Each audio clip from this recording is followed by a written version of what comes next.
নবী করিম সাল্লাল্লাহু আলাইহি ওয়াসাল্লাম একদিন কোথাও যাচ্ছিলেন, নবীজির সাথে তরবারি ছিল। পথ চলতে চলতে একেবারে শরীর টায়ার্ড, নবীজি একটা খেজুরের গাছে ও নিচে আরাম করার জন্য টেক লাগাইছেন। পরবর্তীতে ঘুম পেয়েছে নবীজিকে, তো পরে নবীজি ঘুমাইয়া গেছেন। পাশেই ছিল পয়গম্বরের এক শত্রু, সে এই সুযোগটা পেয়ে দৌড়ে এসে পয়গম্বরের সিনা মোবারকের উপরে বসে পড়ছেন, বুকে চেপে বসছে। নবীজির তরবারিটা তার হাতে নিয়েছে। নবীজি ততক্ষণে ঘুম থেকে জাগনা পেয়েছেন। নবীজিকে ডেকে বলে, মুহাম্মদ সাল্লাল্লাহু আলাইহি ওয়াসাল্লাম, তুমি বলো এখন আমার হাত থেকে তোমাকে কে বাঁচাবে? বলেন তো দেখি, এই এতটুকুন চিৎকার আর এই চোখরাঙ্গানিতে কি পয়গম্বর ডরায় যাবেন? কেন ডরাবেন না? ডরাবেন না তার অনেকগুলি কারণের একটা বড় কারণ, আল্লাহ পাক রব্বুল আলামিন কোরআনে হাকিমে আল্লাহর রাসূলকে বলে দিয়েছেন, ওয়াল্লাহু ইয়াসিমুকা মিনান নাস। আল্লাহ বলেছেন, ওগো হাবিব, আপনি ধর্মের কাজ করতে কারো কাছে যেতে কোনো ডর করা দরকার নাই। কেন? আপনার 24 ঘন্টা সিকিউরিটি গার্ডের দায়িত্ব আমি আল্লাহ নিজে পালন করব। ওয়াল্লাহু ইয়াসিমুকা মিনান নাস, মানুষের হাত থেকে মুক্ত করার জিম্মাদারি আমার, আমি আপনার সিকিউরিটি গার্ড। রব যদি কাউকে গার্ড দেওয়ার জিম্মাদারি নেন, তো ফেরাউন আর নমরুদ আর হামান আর আবু জেহেল কি কথা বলেন? কিছুই না। নবীজি তখন নিচে শুয়েই বললেন, আমাকে কে রক্ষা করবে? মানে আল্লাহ। এই আল্লাহ শব্দটা জোরে বলার সাথে সাথে ওর শরীরের ভিতরে তাজালজুল, ভূমিকম্প, কম্প তৈরি হয়ে গেছে। এক পর্যায়ে হাত থেকে ছুরি এমনিতেই পড়ে গেছে। নবী আলাইহিস সালাম মোচড় দিয়ে উঠলেন, তরবারিটা হাতে নিলেন, ওকে শোয়ায়া এবার জিজ্ঞেস করলেন, তোরে এখন কে বাঁচাবে?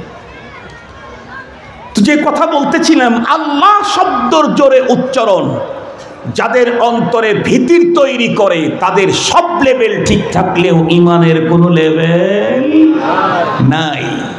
ইমানের কোনো লেভেল নাই। মুহতারাম হাজিরিন, আমি যেন কোন কথা থেকে এদিকে চলে আসলাম, সবাই বুঝি আমার সাথে একদিকে চলে গেলেন। মূল কথাটা মনে নাই, কি বলতেছিলাম? জবানের তো ওটা তো আমার মূল টপিকস, ওটা তো আমি দিল্লিতে গেলেও এখানেই আসবো, ওটা সমস্যা নাই ইনশাআল্লাহ। আর একটা কথা কি যেন বলতেছিলাম, জেহেন থেকে চলে গেছে, তো আবার মনে আসলে আপনাদেরকে বলবো ইনশাআল্লাহ।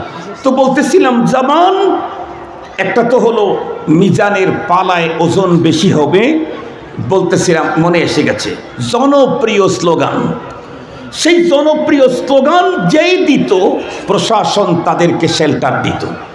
আর একটা স্লোগান ছিল খুব ভয়ঙ্কর। এই স্লোগান যে দিত, তাকে ধরার জন্য তার বাড়ি পর্যন্ত ঘুরে বেড়াইতো, তারে না পাইলে তার বাবারে ধরে নিয়ে আসতো। কথা বলেন? এগুলি আপনাদের অঞ্চলে না হলেও আমাদের সিরাজগঞ্জে হয়েছে। মুহতারাম হাজিরিন, তো ওই দিন দেখলাম ওরা যাচ্ছে মূলত তাদের ওইখানে যোগ দেওয়ার জন্য। তার আগেই জনপ্রিয় স্লোগানওয়ালারা স্লোগান যখন দিয়েছে, প্রশাসনের লোক আসতে এক সাইড হয়ে গেছে। কেন? তারা জানে এটা আমাদের লোক, কারণ প্রিয় স্লোগান যাদের মুখে তারা আমাদের প্রিয় মানুষ। কিছুক্ষণ পরে ওরা ঢুকতে গিয়ে দেখে পুরা রাস্তা জ্যাম, প্রশাসনের লোক। ওরা তখন মুহূর্তেই স্লোগান চেঞ্জ করলো। ওদের অরিজিনাল স্লোগান না দিয়ে জনপ্রিয় স্লোগান যখন দেওয়া শুরু করলো, প্রশাসনের লোকরা চিন্তা করলো জনপ্রিয় স্লোগান দিয়েছে, তাহলে তো আমাদের প্রিয় ভাজন লোক, সুতরাং তাদেরকেও ছেড়ে দিল। কথা কি বুঝাইতে পারছি? আসলে ওই লোকগুলি এই স্লোগানের ছিল না।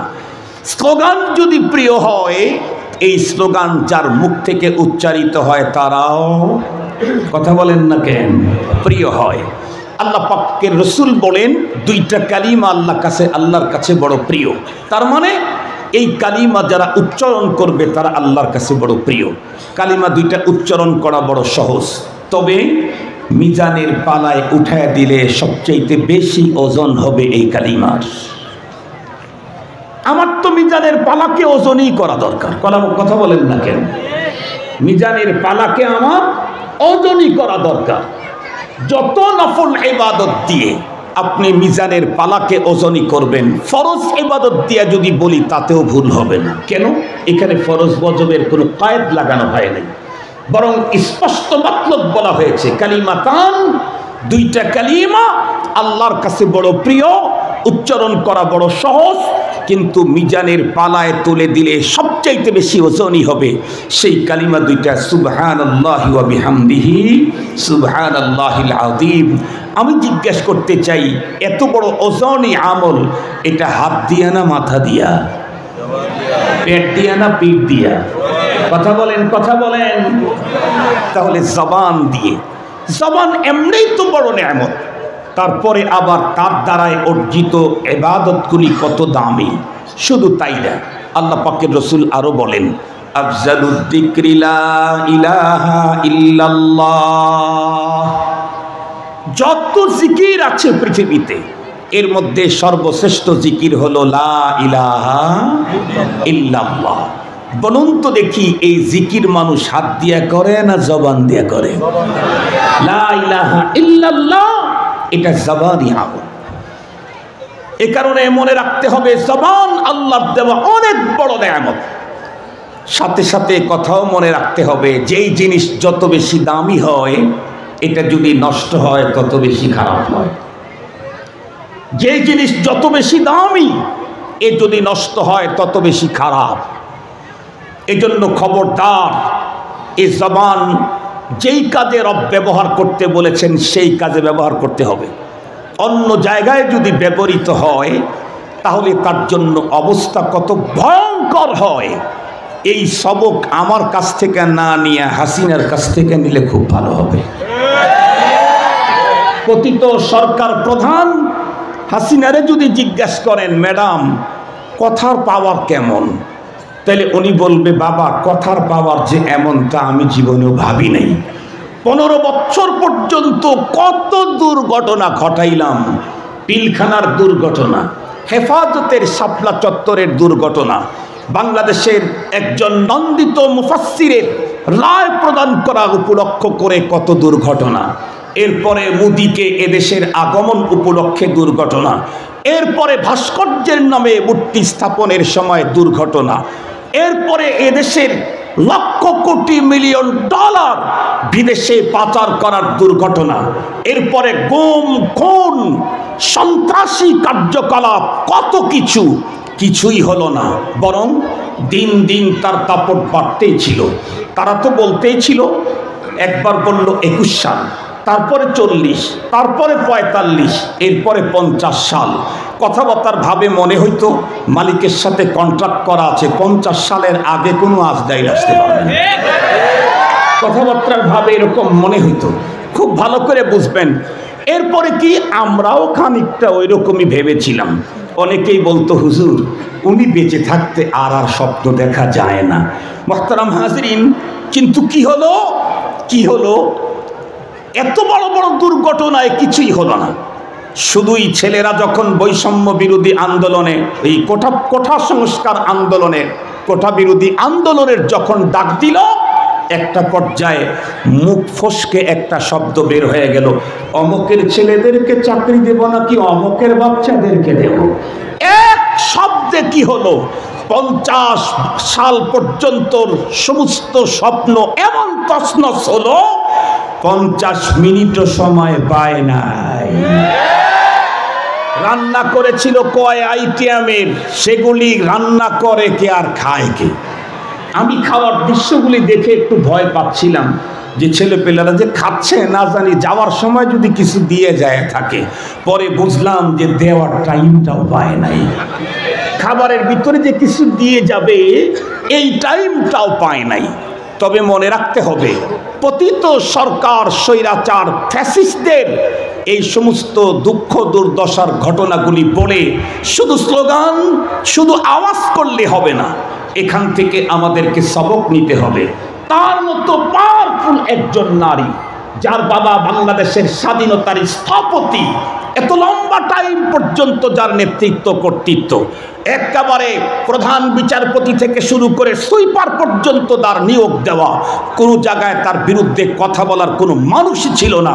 এই মানুষটার একটা কথার কারণে যদি তার স্বপ্ন তছনছ হয়ে যায়, আমার মুখ থেকে যদি এই জাতীয় কথা বের হয়, আমার জীবনে কি হবে? এটা ভাবা দরকার, এই সবকটা নেওয়া দরকার। মুসলমান ভাইরা রে, আমার কথা ভালো করে বুঝবেন। একটা কথা যদি কোরআনে হাকিমের দিকে যদি একবার নজর করি, তাহলে আমার জবান থেকে কখনোই এমন কোনো শব্দ বের হবে না যেই শব্দর দ্বারায় ইসলাম কখনো আক্রান্ত হয়, মুসলিম আক্রান্ত হয়। এমন কোনো কথা বের হবে না যেই শব্দের দ্বারায় আমি নিজেই আক্রান্ত হয়ে যাই। কারণ কোরআনে হাকিমে আল্লাহ পাক রব্বুল আলামিন আমাদেরকে স্পষ্ট সতর্কতা দিয়েছেন, বলেছেন মা ইয়ালফিযু মিন কাউল ইল্লা লাদাইহি রাকিবুন আতীদ। তোমার জীবনে তোমার মুখ থেকে যতগুলি শব্দ বের হবে, প্রত্যেকটা শব্দের পিছনে আমি তোমাকে পরপারে বিচার করার জন্য তোমার পিছনে নিয়োগ দিয়েছি সংরক্ষণকারী ফেরেশতা। সে কয়জন? কোরআনে হাকিমের এক জায়গায় আল্লাহ তাআলা বলেন ওয়া ইন্না আলাইকুম লাহাফিদিন কিরামান কাতিবিনা ইয়ালামুনা মা তাফআলুন। খুব ভালো করে বুঝবেন সম্মানিত লেখক, আমার পিছনে লেগে আছে। কতক্ষণ লেগে থাকে? আল্লাহর কোরআনে আর এক জায়গায় আল্লাহ বলেন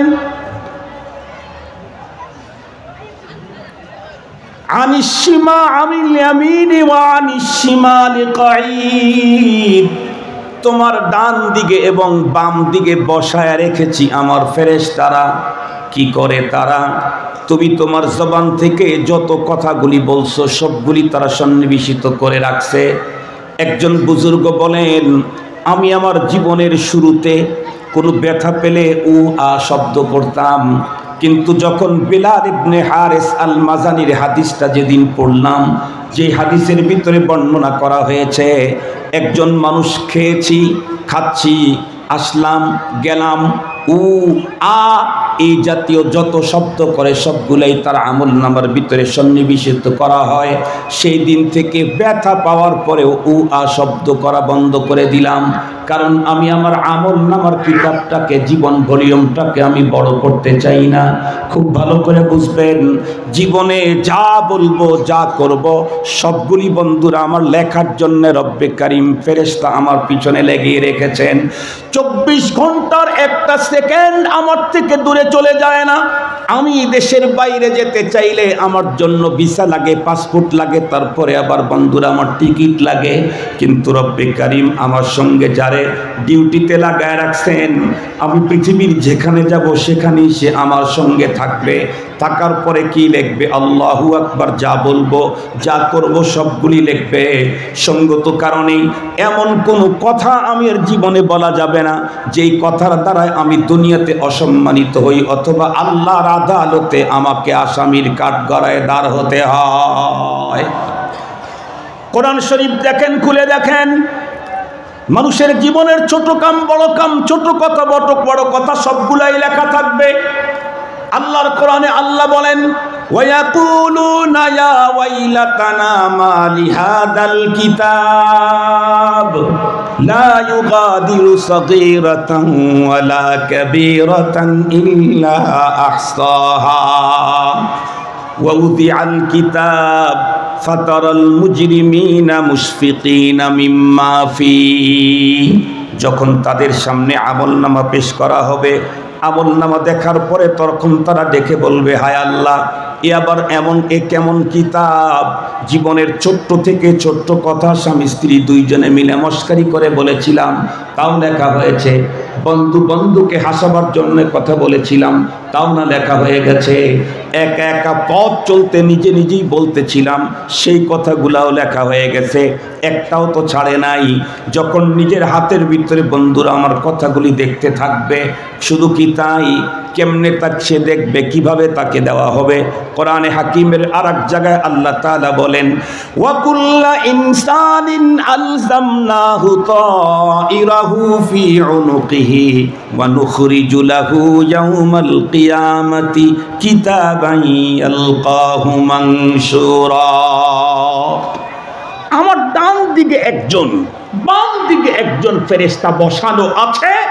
ডান পাশের ফেরেশতা আমার নেকিগুলি লেখে, বাম পাশের ফেরেশতা আমার গুনাহগুলি লেখে। তবে এই দুই ফেরেশতার ভিতরে লিডার হলো ডান পাশের যে সে। স্পষ্ট হাদিস খুলে দেখেন, আমি গুনাহ করার সাথে সাথে বাম পাশের ফেরেশতা লিখতে পারে না, ডান পাশের ফেরেশতার কাছ থেকে অনুমতি নিতে হয়। ডান পাশের ফেরেশতা একটু খাতির করে, রব সিস্টেম করে দিয়েছেন। নেকির নিয়ত করার সাথে সাথেই আল্লাহ পাকের সিস্টেম, আমার বান্দা নেকির নিয়ত করলেই তুমি নেকি লিখে দাও। এক বর্ণনায় এসেছে, নিয়তুল মুসলিম খায়রুম মিন আমালিহি, মুমিনের আমলের চাইতে তার নিয়ত উত্তম। যদি বলেন এটা কি করে, আমি হজ করার নিয়ত করলাম, হজ করার চাইতে উত্তম। জি, কেমনে? হজ করার পরে বা করতে গেলে সেখানে রিয়া ঢুকতে পারে। কথা বলেন না কেন? রিয়া ঢুকতে পারে না। আর আমাদের দেশের হজের ভিতরে যে রিয়া ঢোকে ডান দিক দিয়ে বাম দিক দিয়ে, এটা ফেসবুক দেখলেই দেখা যায়, বোঝা যায়। হজ করতে যাবে, যখন মাত্র নিয়ত করছে তখনই ফেসবুকে স্ট্যাটাস দিল, এবার আল্লাহর ঘরে যাচ্ছি, সবার কাছে দোয়া চাই। মাশাআল্লাহ, ভালো। এরপরে যেদিন পাসপোর্ট হাতে পেল, আবার জানান দিল, আল্লাহর ঘরে যাওয়ার জন্য পাসপোর্ট হাতে পেয়েছি, সবার কাছে দোয়া চাই। মাশাআল্লাহ, ভালো। এরপরে যখন এহরামের কাপড় পরলো, তখন এহরামের কাপড় পরে একটা সেলফি উঠে ছেড়ে দিল, চললাম মদিনার অভিমুখে, সবার কাছে দোয়া চাই। আচ্ছা, তাও না হয় মেনে নিলাম। এরপরে আল্লাহর ঘরের সামনে গিয়ে আর একটা সেলফি উঠে ছেড়ে দিল, এখন পৃথিবীর শ্রেষ্ঠতম এই জায়গা আল্লাহর ঘরের পাশেই আছি। আপনারা বলেন তো দেখি, সেলফি উঠানো নিষেধ করেছেন কে? আল্লাহ। কার ঘরের সামনে গিয়ে সেলফি উঠাইল? কথা বলেন না কেন? কার ঘরের সামনে গিয়ে সেলফি উঠাইলো? যিনি নিষেধ করেছেন তার ঘরের সামনে গিয়ে সেলফি উঠানো, এটা কত বড় ভয়ঙ্কর অপরাধ। এখন তো হজ মোবাইল ফোনে শেষ, এ নিয়ে কবর পর্যন্ত যাওয়ার টাইম নেই, কবর পর্যন্ত যাওয়ার টাইমই নাই। এ পরিমাণে রিয়া আর সোমা ঢুকছে। দুধের ভিতরে যেমন চোনা পড়লে দুধ আর ব্যবহার করার উপযুক্ত থাকে না, এবাদতের ভিতরের মানুষ দেখানোর ভাব ঢুকলে সেই এবাদত পরপারে মিজানের পালায় উঠানের উপযুক্ত থাকে না।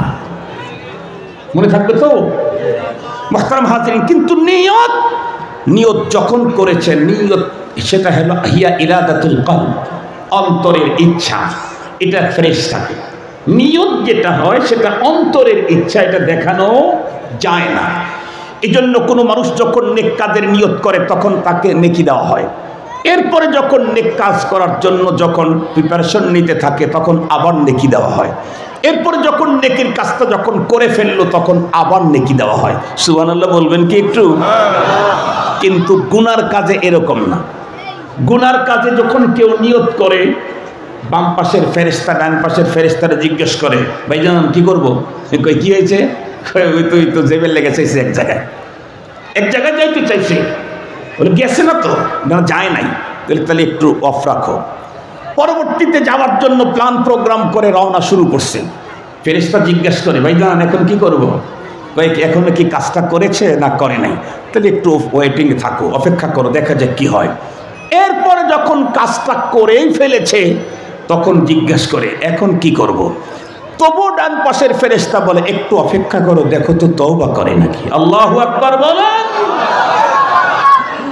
এরপরেও যখন তওবা করে নাই, ফেরেশতা তখন জিজ্ঞেস করে, এখন কি করব? চলেই তো গেল, দিন তো এক দুইটা চলে গেল, তারপরেও তো কিছু করলো না।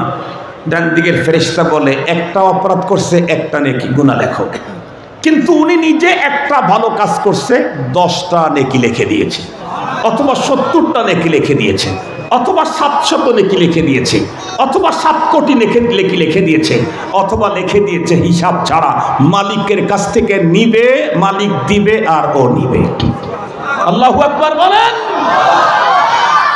ইখলাসের কারণে, লিল্লাহিয়তের কারণে পার্সেন্টেজ বাড়তে থাকে।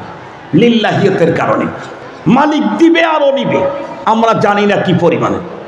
আমরা অনেক সময় গেলে কি ভাইজান, হুজুর আমরা তো কিছু বলতে পারি না, স্যারকে বলে, স্যার যা দিতে বলে আমাদের কোনো সমস্যা নেই। ফেরেশতাও কিছু কিছু নেকির ব্যাপারে বলে, আমরা তো লিখতে পারি না, রবের সাথে কথা হবে, উনি যা দিতে পারে আর তোমরা যা নিতে পারো। মুসলমান ভাইরা রে, আমার কথা ভালো করে বুঝবেন। তো দুই দিকের ফেরেশতা লিখতেই থাকে, যা করব যা বলবো সবই লিখবে। এমন কোনো কথা যেন আমার মুখ থেকে বের না হয় যেই কথার কারণে আমাকে দুনিয়াতে লজ্জিত হতে হয়, মানুষের কাছে ক্ষমা চেতে হয়, মরণের পরে আল্লাহর আদালতে আমাকে আসামির কাঠগড়ায় দাঁড় হতে হয়। আমাকে খুব বেশি কেয়ারফুলি থাকা দরকার, কারণ আল্লাহ পাকের পয়গম্বর বলেছেন, লিসান জিরমুহু সগীর জুরমুহু কবীর। জবান, জিহ্বাটা অত্যন্ত ছোট্ট একটা মানব দেহের অঙ্গ হলে কি হবে, কিন্তু এর অপরাধ বড় ভয়ঙ্কর, বড় ভয়ঙ্কর। কত বড় ভয়ঙ্কর হাসিনারে জিজ্ঞেস করলেই বোঝা যায়। মুসলমান ভাই খুব ভালো করে বুঝবেন, আমার জীবনের সব কিছুই তো লেখা থাকবে। এক পর্যায়ে বন্ধুরা আমার সবগুলি সন্নিবেশিত করতেই থাকে, লিখতেই থাকে। হাদিসে এসেছে, লিখতে যখন আমার মরণ হয়ে গেল, তখন ফেরেশতা দুইজন তাদের লেখালেখি বন্ধ করে দিল। আমার জীবন বৃত্তান্তের বইটা তখন ক্লোজ করা হলো।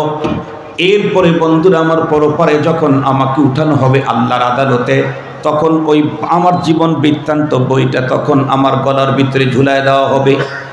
আল্লাহ পাকের কোরআনে আল্লাহ বলেন, ওয়া কুল্লা ইনসানিন আলজামনাহু তাইরাহু ফি উনুকিহি ওয়া নুখরিজু লাহু ইয়াওমাল কিয়ামাতি কিতাবান ইয়ালকাহু মানশুরা।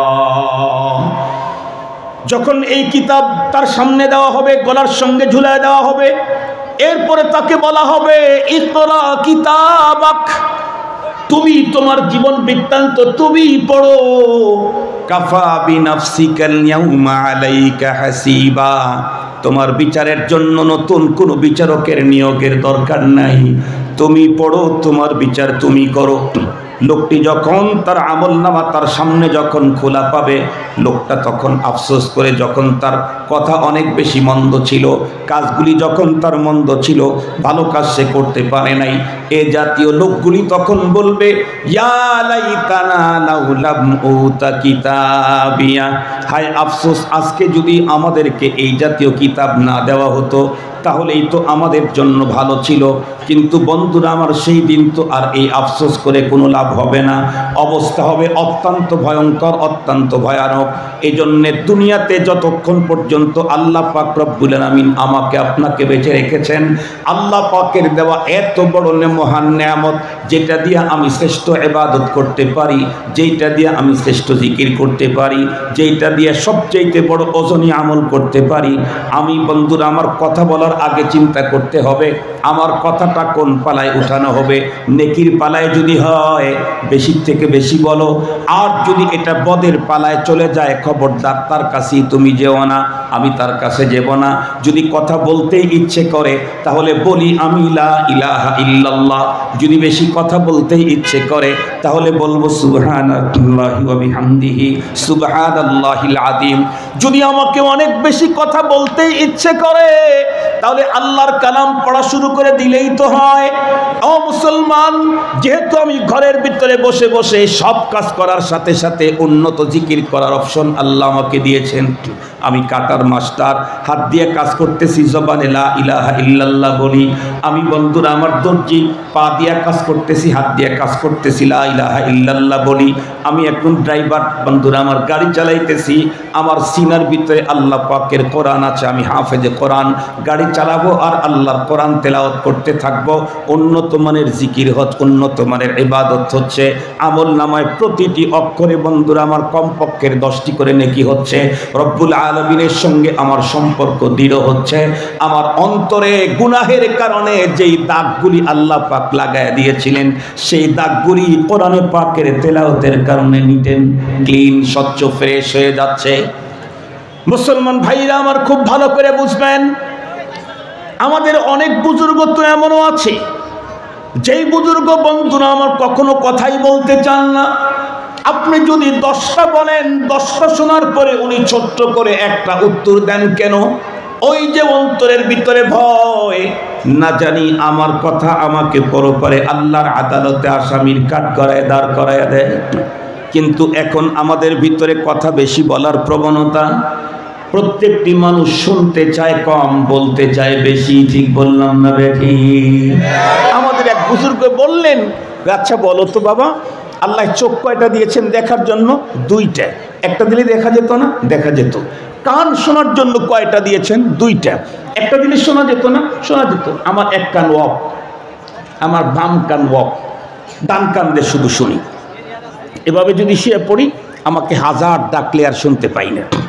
তো একটা কান হলেও তো চলে, কিন্তু শোনার জন্য কান 2টা দিয়েছেন, দেখার জন্য চোখ 2টা দিয়েছেন, কিন্তু বলার জন্য মুখ 2টা দিয়েছেন না একটা দিয়েছেন?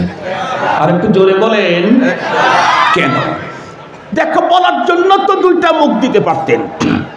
রব্বুল আলামিন কান 2টা দিয়েছেন, চোখ 2টা দিয়েছেন, নাকের ছিদ্রি 2টা দিয়েছেন, বাট জবান দিয়েছেন একটা। তার মানে যত কিছু দেখবা তত কিছু বলবা না, যত শুনবা তত বলবা না।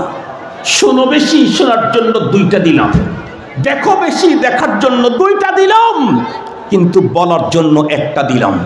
যেহেতু একটাই, মানুষের কাছে যদি একাধিক কোনো জিনিস থাকে সেটা যত্রতত্র ব্যবহার করে। কেন? একটা নষ্ট হইলে আর একটা দিয়ে চলবে। কিন্তু যার কাছে কোনো জিনিস একটাই থাকে, এটা অতি আপনজন চাইতে গেলে কি বলে, ভাই আমার একটা জিনিস, এটা নষ্ট হইলে আমার খুব কঠিন, এটা আমি ব্যবস্থা করতে পারবো না, এই জন্য আমি এটা তোমাকে দেব না। আল্লাহ পাক আমাকে জবান দিয়েছেন এক, সঙ্গত কারণে আমার কথা বলার আগে ফিকির করতে হবে, ভাবতে হবে আমার এই কথা আমার কোন পালায় উঠানো হবে। মিজানের পালায় তো উঠবেই। বুখারী শরীফের সর্বশেষ হাদিস কি কি সর্বশেষ হাদিসের মধ্যে কথাই তো বলা হয়েছে, ও কি যে পরিচ্ছেদ ইমাম বুখারী রাহমাতুল্লাহি আলাইহি কায়েম করছেন, সেটি হলো বনি আদমের আমল এবং কাউল, এই সবগুলি পরপারে মিজানের পালায় উঠায়া ওজন করা হবে। কথা এবং কাজ, কথাও ওজন করা হবে, কাজ ওজন করা হবে। তাহলে আমার কথা পরপারে ওজন হবে। সঙ্গত কারণে কোন পালায় পড়বে আমার কথা? এখন তো এত বেশি কথা, ছোটরাই এখন বড়দের উপরেও কথা বলে। কথা বলেন না কেন? ছোটগুলি এখন বড়দের উপরে কথা বলে। এখন কথা তো শুধু মুখ দিয়ে বলে না, এখন তো অটো সিস্টেম।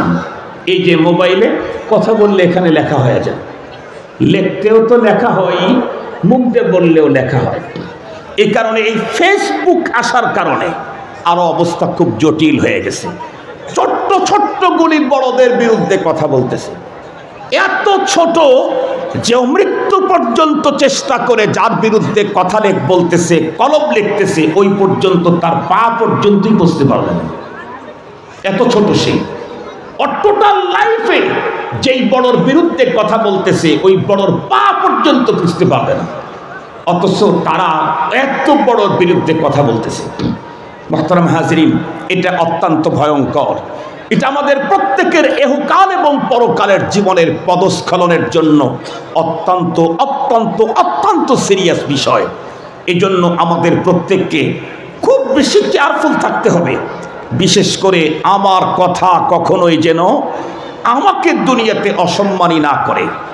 আমার কথা যেন আমাকে পরপারে আল্লাহর আদালতে দাঁড় করায় না দেয়। রাজি আছি না ইনশাআল্লাহ? রাজি আছি না ইনশাআল্লাহ?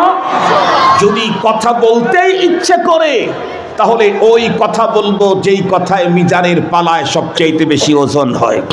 কত জিকির আছে, কত তসবিহাত আছে, এত সহজ পদ্ধতিতে আল্লাহ আমাকে পরপার ইনকামের সুযোগ করে দিয়েছেন। কথা বললেই হয়, কথা বললেই হয়। এখন দেখেন না আমাদের দেশে এখন কিছু ছেলেপেলেদেরকে দেখা যায় তেমন কোনো বড় চাকরি টাকরি করে না, কিন্তু আলহামদুলিল্লাহ প্রচুর টাকা ওদের। আমাদের এলাকায় 2-3 জন দেখি খুব দামি গাড়ি টাড়ি নিয়ে চলে, উন্নত বাড়ি বানাচ্ছে। জিজ্ঞেস করলাম কি? বলে যে হুজুর ওরা অনলাইনে কাজ করে। অনলাইনে কাজ কি? তোদের অফিস লাগে না, অনলাইনে কাজ করলে অফিস লাগে না। কম্পিউটার একটা কিনে নিছে, নিজ বাড়িতে ছোট্ট একটা রুম করে ওরা নাকি রাত্রে কাজ করতে বেশি মজা পায়। দিনের বেলায় লোকজন থাকে, কাজ ভুল হয়, রাত্রের বেলায় ওরা কাজ করে। সেই অনলাইনের কাজ কি দেখেন, এই মাউসটা শুধু হাতের মধ্যে আছে, এই বাস এভাবে কাজ করতেছে অনলাইনে। কেউ এক নাইটে 2000, কেউ 3000। তাও কি বাংলাদেশের প্রত্যন্ত গ্রাম অঞ্চলে অনলাইন কাজ করে, আর অ্যাকাউন্টে ঢোকে হলো আমেরিকান ডলার। ঠিক বললাম না ভুল বললাম? কাজ করে বাংলাদেশে, তাও আবার গ্রামের ভিতরে, আর ওর অ্যাকাউন্টে ঢোকে হলো আমেরিকান ডলার, আন্তর্জাতিক মুদ্রা যেটা, সেটা ঢোকে।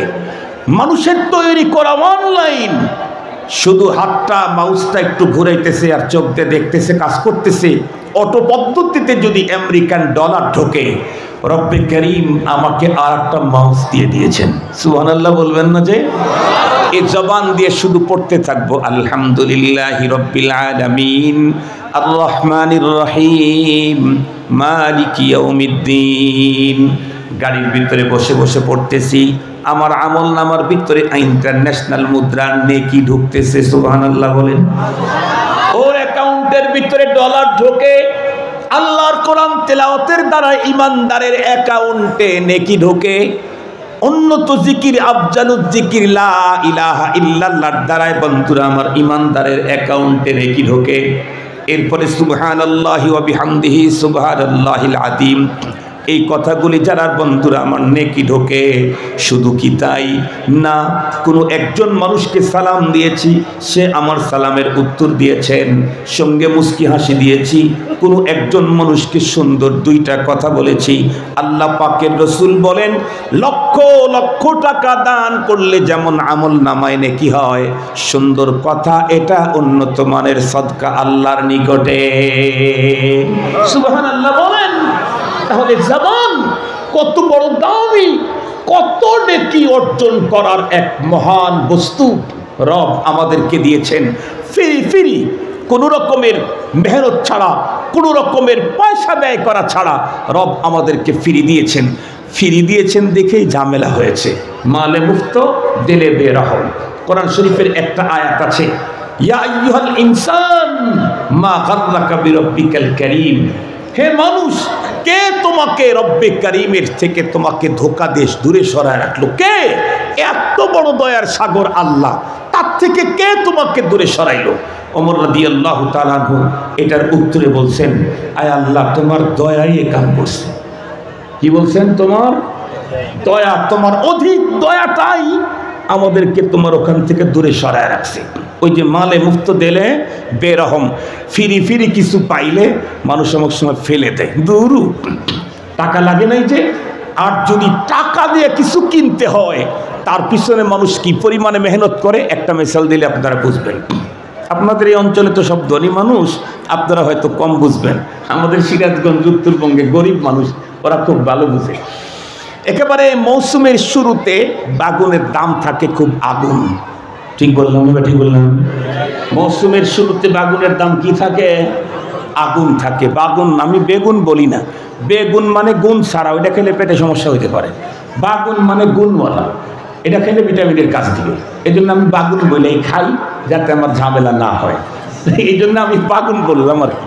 তো এই বাগুন মৌসুমের শুরুতে এর বাজার থাকে আগুন।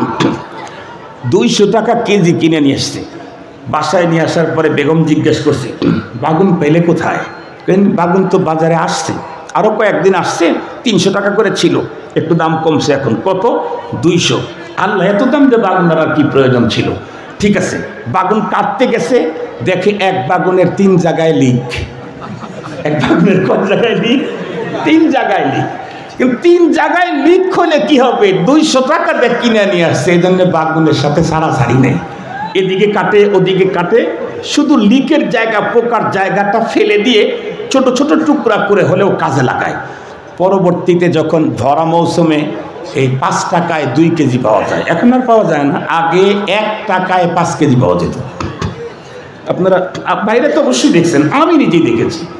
1 টাকায় তখন বলতো যে কয় টাকা, কয় কেজি ভাও, আমাদের সিরাজগঞ্জের লোকেরা বলতো কয় কেজি ভাও, মানে 1 টাকায় কয় কেজি। তো বলতো যে 2 কেজি ভাও, 3 কেজি ভাও, আমাদের সিরাজগঞ্জে বলতো, তার মানে 1 টাকা দিলে 3 কেজি দিবে। তো সেই সময় করে কি, বাগুন নিয়ে আসার পরে এখন খালি যদি দেখে এক জায়গায় লিক লিক ভাব, আসলে লিক না, লিক লিক ভাব, অমনি অমনি ছুঁড়ে মারে। কেন? 3 কেজি কিনছে 1 টাকা দিয়ে, এত লিক মিক দেখার টাইম আছে নাকি? মালে মুফত দিলে বেরহম। ফার্সিতে এই কথাটাই বলছে, যেই জিনিস সহজে পাওয়া যায় মানুষ তার মূল্যায়ন করে না। রব এটা আমাদেরকে টাকা ছাড়া দিয়েছেন।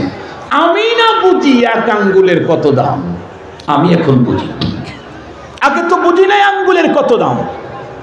যখন আমার আঙ্গুলগুলি অ্যাক্সিডেন্ট হলো, কাটতেছে, আমি ডাক্তারকে বলতেছি একটা রেখে দিয়েছিল, ওইটা মানে নষ্ট হয় নাই, কিন্তু ওইটার ভিতরে সুচ ঢুকাইলে ব্যথা পাইতাম না স্কোয়ারে নিয়ে যাওয়ার পরে। তো ডাক্তার আমাকে বললেন, হুজুর এইটা তো নষ্ট হয় নাই, কিন্তু লাগানো হয়েছে, কিন্তু আপনার তো অনুভূতি আসে নাই। তা আমি বললাম, কি অনুভূতি কি আসবে না আসবে না? তো বললো যে এটা আল্লাহ তাআলা ভালো জানেন, বিশেষ করে হাড় হাড্ডির জয়েন্টের ব্যাপারে পৃথিবীর কোনো ডাক্তারের কাছে কোনো মেডিসিন নেই। আমরা হলো শুধু হাড্ডিটাকে হাড্ডির কাছে মিলাই দেই, আর ওইটাকে জয়েন করা পৃথিবীর কোনো ডাক্তারের বাবার ক্ষমতা নাই, এটা টোটাল আসমানের মালিক নিয়ন্ত্রণ করে। একজন বড় ডাক্তার, এই কি বলে ওর নাম, প্লাস্টিক সার্জন একজন ডাক্তার, আমার বন্ধুবর আব্দুল সাত্তার মোহাম্মদ সুমন, অনেক পুরাতন ভালো ডাক্তার। উনি বললেন যে বাইরে এক জায়গাতে প্রশিক্ষণ নিতে গেছেন, ওই ভদ্রলোক মনে হয় শিখ বড় ডাক্তার। উনি বলছেন যে আপনারা কোনো রোগীকে চিকিৎসা দিয়ে কখনো টেনশন করবেন না। কেন? ভালো করা, সুস্থ করা, এটার জিম্মাদারিও আপনার না, ক্ষমতাও আপনার না। কথা কি ভালো করে বুঝবেন?